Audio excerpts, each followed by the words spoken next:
നമസ്കാരം. Alpha palliative care daily ന്യൂസിലേക്ക് സ്വാഗതം. പ്രധാന വാർത്തകൾ.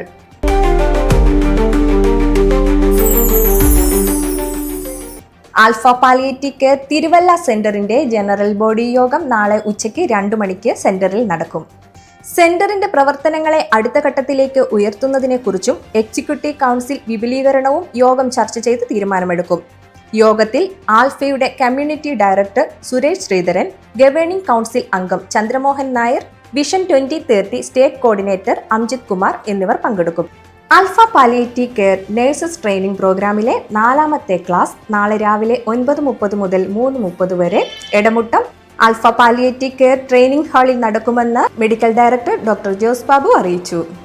ട്രെയിനിങ്ങിൽ പങ്കെടുത്തുകൊണ്ടിരിക്കുന്ന വിവിധ സെന്ററുകളിൽ നിന്നുള്ള നഴ്സുമാർ കൃത്യസമയത്ത് എത്തിച്ചേരണം. ആൽഫ കുട്ടനാട് സെന്ററിന്റെ നേതൃത്വത്തിൽ തകഴി കുടുംബശ്രീ ADS മെമ്പർമാർക്കായി പാലിയേറ്റീവ് പരിചരണത്തെക്കുറിച്ച് ക്ലാസുകൾ സംഘടിപ്പിച്ചു. ആൽഫ കുട്ടനാട് സെന്ററിന്റെ പ്രവർത്തനങ്ങൾ തകഴി ഗ്രാമപഞ്ചായത്തിലേക്ക് വ്യാപിപ്പിക്കുന്നതിന്റെ ഭാഗമായാണ് ക്ലാസ് നടത്തിയത്. Alpha Kuttanad centre secretary MG Kochumon, executive member Nirmala Chandramohan, sister Praveena, physiotherapist R Jinchu തുടങ്ങിയവർ ക്ലാസുകൾ നയിച്ചു. ഇതോടെ ഇന്നത്തെ വാർത്തകൾ അവസാനിക്കുന്നു. ജയ് ഹിന്ദ്.